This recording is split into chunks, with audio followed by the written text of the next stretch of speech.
The Landscape with the Fall of Icarus is a painting that was done by one of the most important and influential painters of the Flemish Renaissance, Peter Bruegel. It was posted in the year 1560 and it is currently being exhibited at the Fine Arts Museum of Belgium. Musat des Beaux-Arts is a poem that was really heavily influenced by this painting. It was written by Anglo-American poet W.H. Auden and it was posted in the year 1938. He wrote it as he was staying in Belgium at the time. The theme conveyed by both texts is the contrast between individuals who suffer and individuals who don't suffer. And this theme is shown through different elements that are shared by both texts, such as the dog, the horse, Icarus, and additionally the plowman. So for starters, we have that, as previously mentioned, the theme is the contrast between the people who suffer and the people who don't suffer. And this theme can be very easily seen from the very first stanza of the poem, which goes, "About suffering, they were never wrong. The old masters, how well they understood its human position, how it takes place while someone else is eating or opening a window or just by walking dully along." By the old masters, Auden is referring to the old painters of the Renaissance that understood and portrayed the human suffering, and he is specifically referring to Bruegel, who is portraying human suffering and the indolence of other humans who don't care about aliens or individuals suffering in the painting that's being discussed.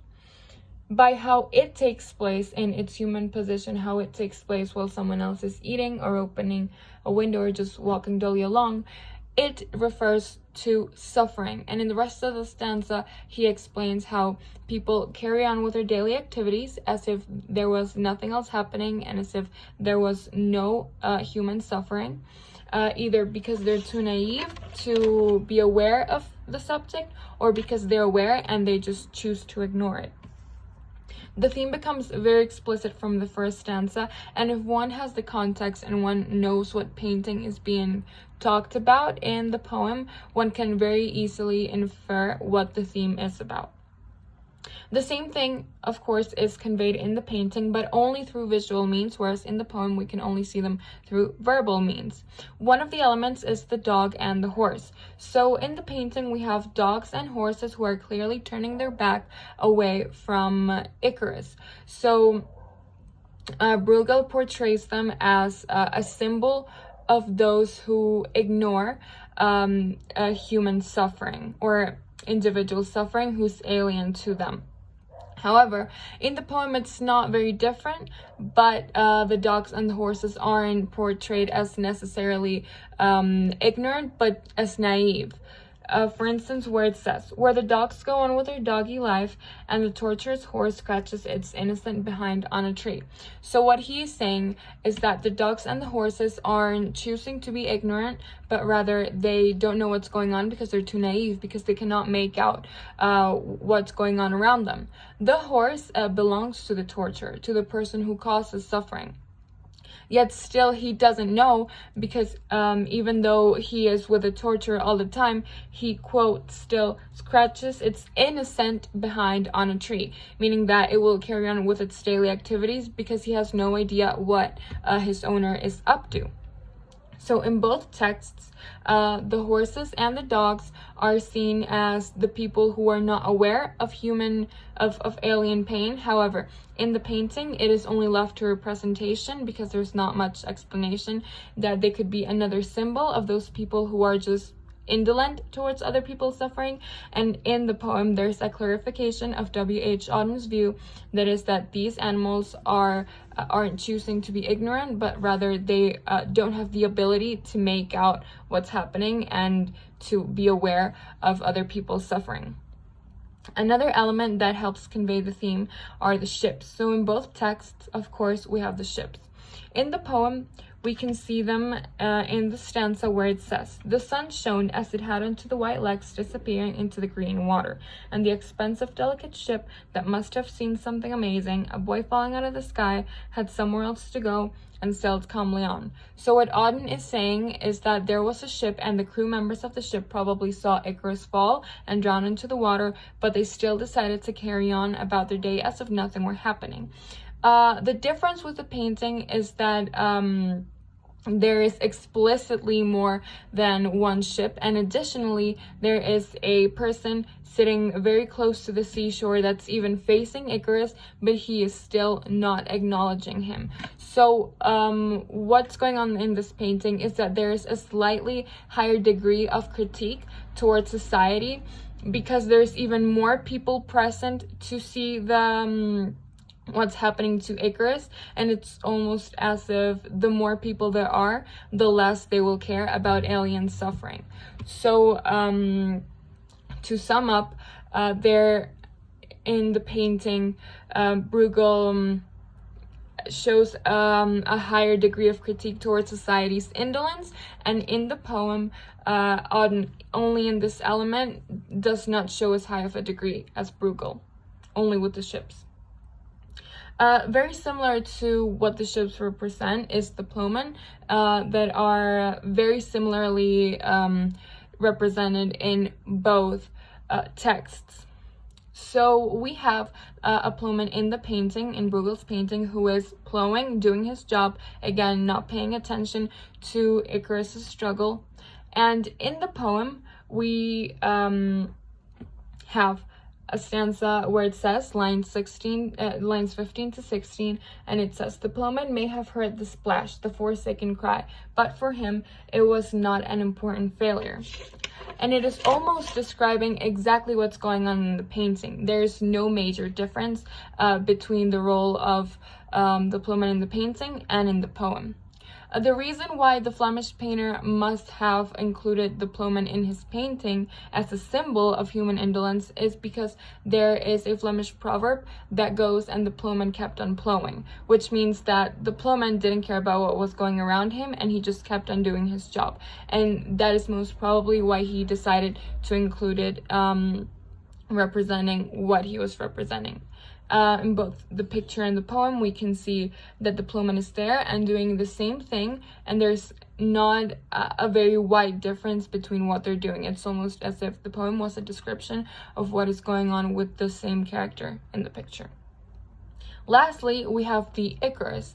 Now, Icarus is not the person that's being indolent towards other people's suffering, but rather the person suffering or being the victim of people's indolence, because he's not being helped by anyone and he is being left alone to struggle by himself.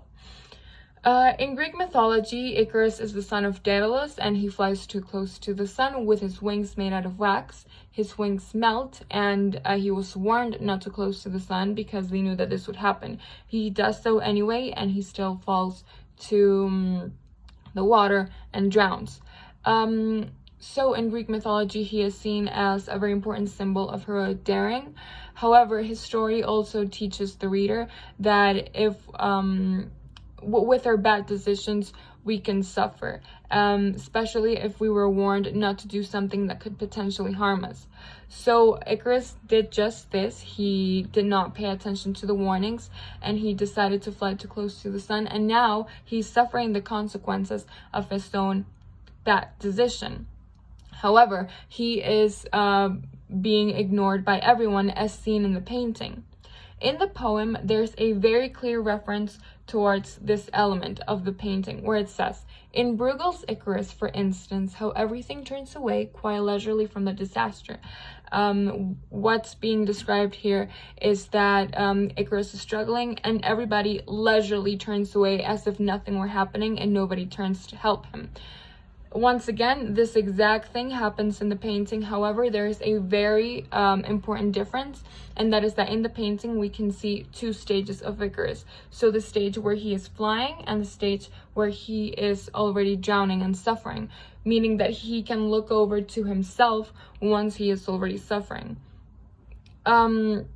This in the picture, this introduces a new kind of indolent person, a new level of indolence, because it is almost as if the Icarus was aware of the flying Icarus was aware of other people's pain and what they're going through, and they know that they should help, maybe because they're very close to them, but they still choose not to help them and let them alone to suffer. So in both texts, we can see the Icarus as the struggling man. However, the difference is that there is a new degree of indolence in the painting, whereas in the poem there's only one in the Icarus, because we only know about the Icarus where he's drowning.